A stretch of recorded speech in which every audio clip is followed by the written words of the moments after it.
Well, here we are in the period of time between Christmas and New Year's 2025. We're in the middle of holiday season. I woke up this morning and there was snow on the ground the first time of the year. And I want to just say, I hope you are having a good holidays. I wanted to, like a lot of us, ask the question about looking forward at 2026. Now, a lot of us often take the whole year in aggregate and say, what am I going to accomplish this year, or what is a theme for this year? And that's not a bad exercise, but today I want to take a bit of a different tact, and I want to simply take one day at a time as we move into the new year. And what I want to present today is what I'm going to call a daily practice for 2026. I think this could be super helpful for you. So today I want to go ahead and walk through some things that you could do each and every day in the coming year. Welcome aboard. Guys ready?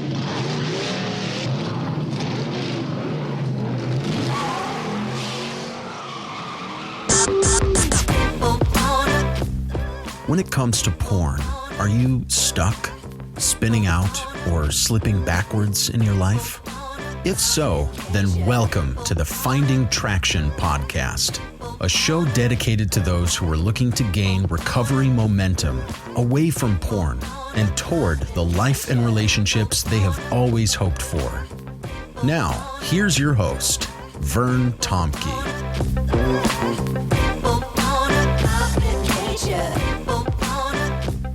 Well, as we get ready for 2026, this is actually a time of the year that a lot of people find pretty challenging.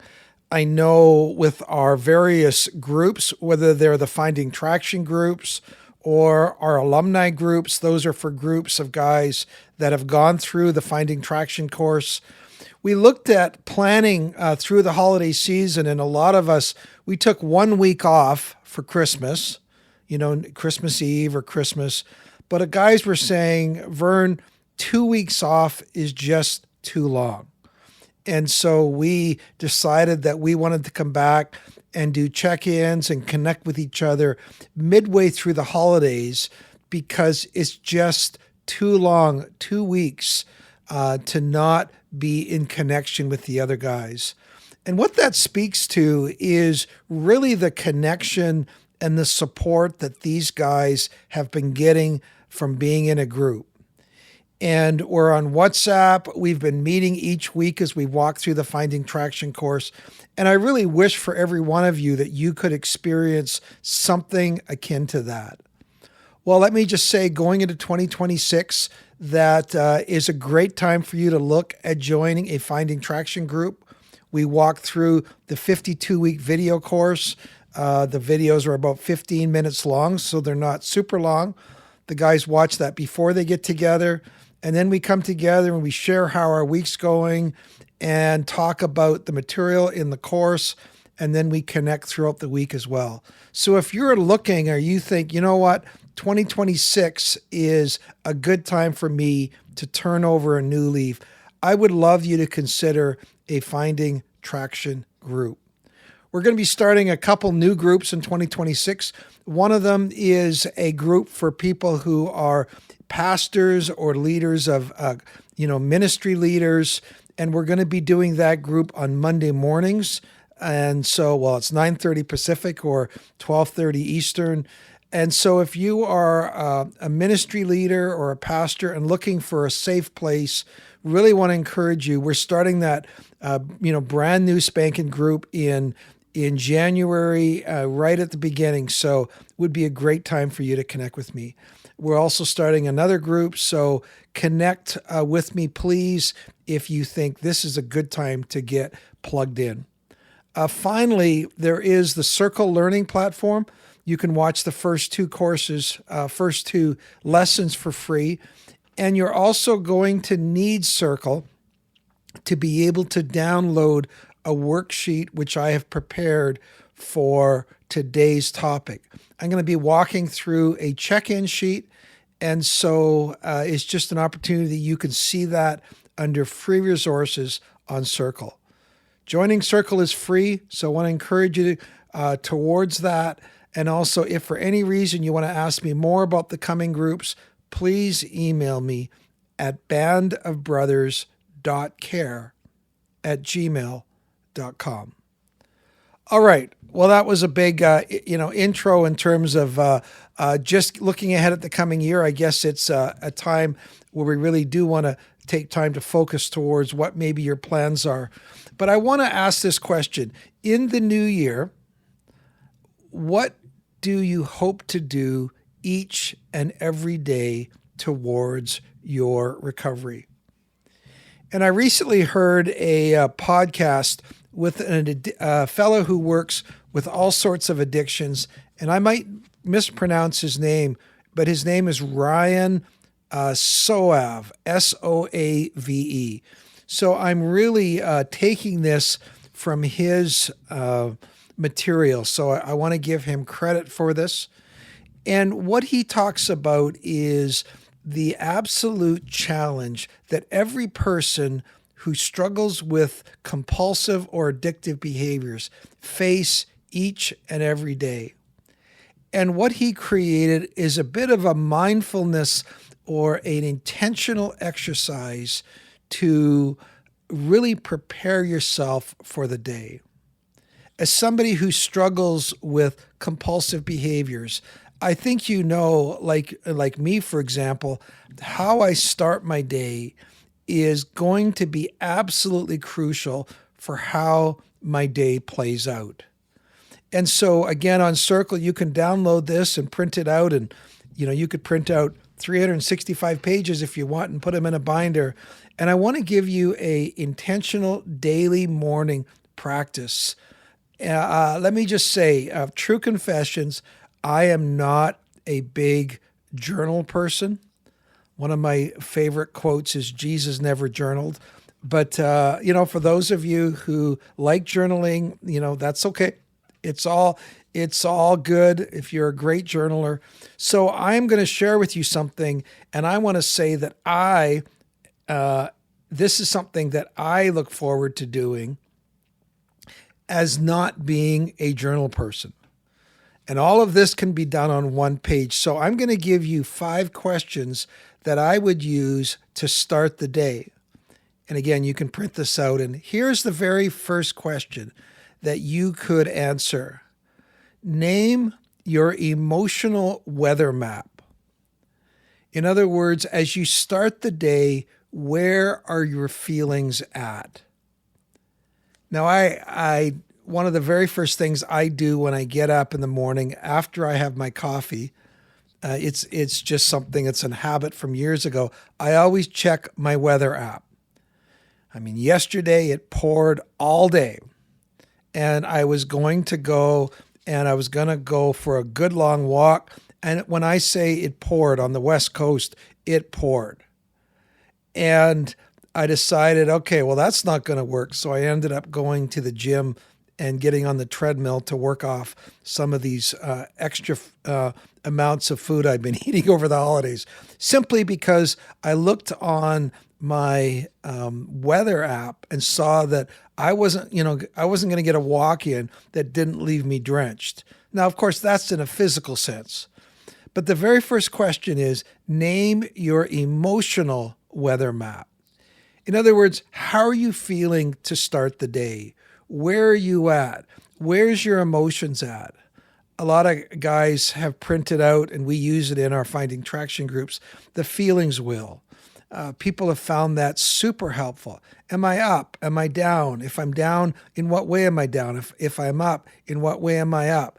Where are my emotions at today? And just to check in, what's the weather going to look like today? If it's, for example, if it's going to be raining, well, then you would take an umbrella, or you would take your raincoat. Well, in the same way, if you're struggling, it's Monday morning and you're struggling with your emotions, or something happened last night, where are you at? It's a great thing to go on the map. This is where I'm at. Start here.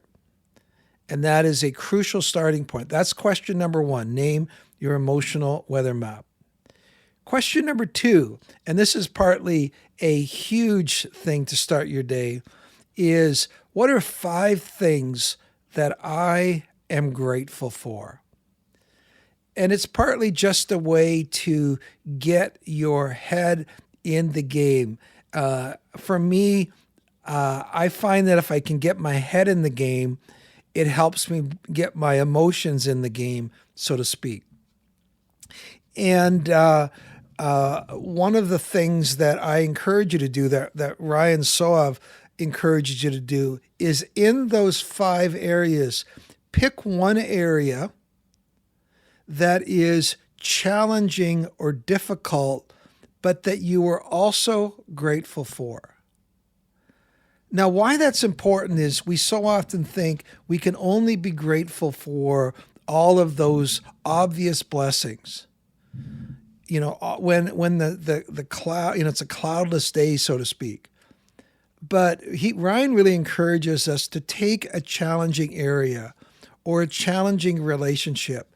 And as we're grateful for that challenge, we're not grateful in one sense that it's causing us pain or discomfort, but we're choosing to be grateful for perhaps the character lessons it's teaching us, perhaps the way that it could build resilience in our lives, or the fact that we're learning to love somebody that's not easy to love, or in one sense, something where there's a silver lining in the cloud, even though it might be hard to see.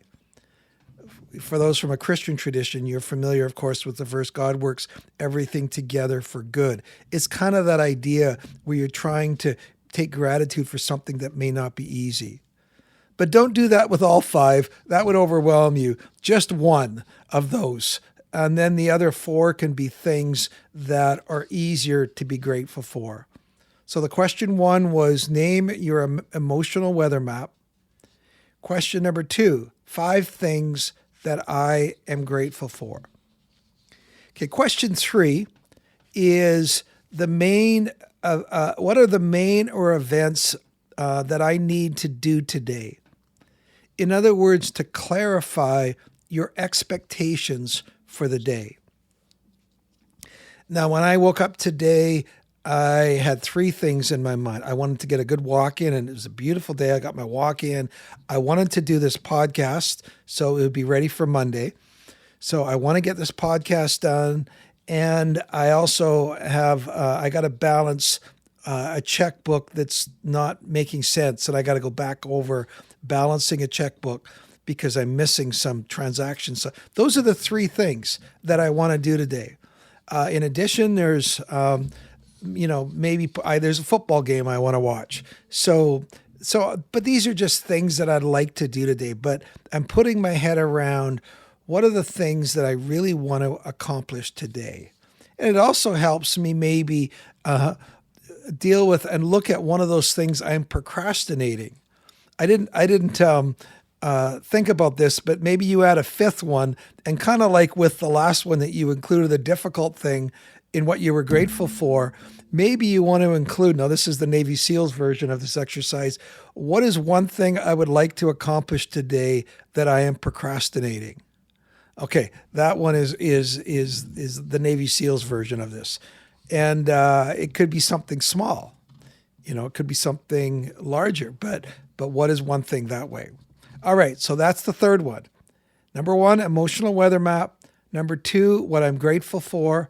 Number 3, what I need to do today. Number 3? Okay, no, this is number 4.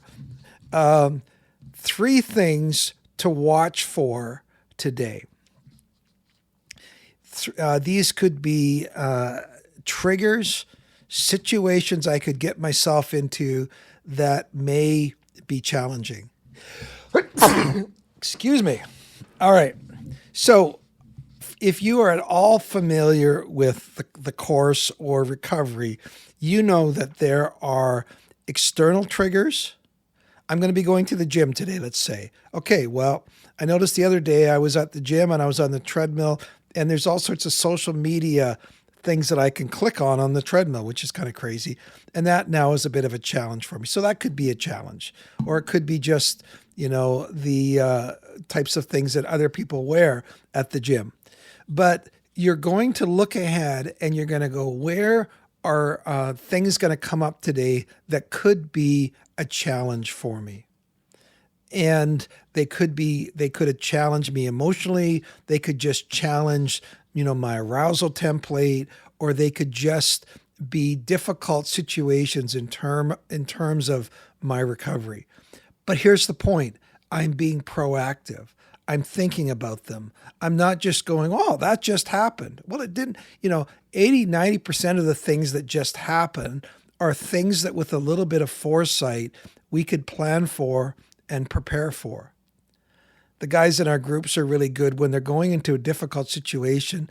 They will often check in with our group, and they will say, hey guys, this is happening. I'm going into a difficult meeting, or my wife's going to be going out tonight with her girlfriend, or da-da-da. I'll book in with you when she gets back, right? Just helpful in terms of our recovery. All right.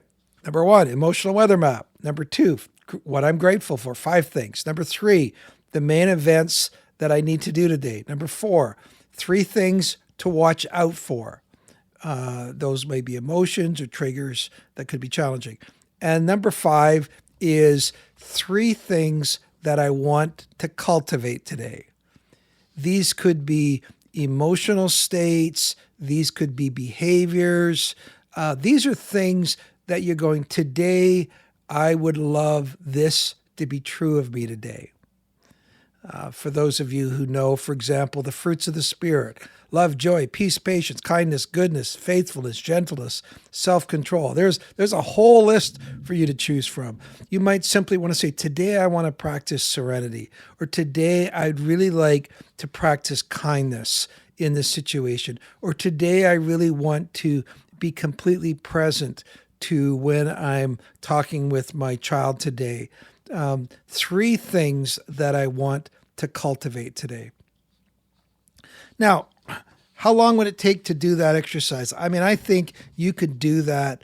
You could do this in 10 minutes, 15 minutes at the most. I don't think it has to be super in depth. I think it's not a bad idea where you may pull that out throughout the day and go, how am I doing? If you have an opportunity. It's not a bad idea, maybe the next morning, let's say you're doing this Monday morning, to go back on Tuesday morning before you start working on a Tuesday quick write out of some of these things. You look back on Monday. Maybe there's 1 or 2 of those things that you never got to that you're going to put on this list. Maybe what you realized wasn't a challenge yesterday, you realize it's going to be a challenge today. Here's the point. You are becoming intentional. Things are not just happening to you. To quote my buddy Matt Dobschutz, you are becoming an owner, not a victim. Now, again, I don't know what the entire 2026 looks like, but I think that if you use something like this for 10 minutes a day to start your day, I think it would make a major difference on how the year plays out with you. So once again, I hope you don't overeat this holidays. If you want this document, you can go on Circle. Sign up for Circle. It's in the show notes of how to do that. You can sign up for free, and you can download under free resources this latest worksheet. So here's towards a great new year. We'll see you in the new year. Take care.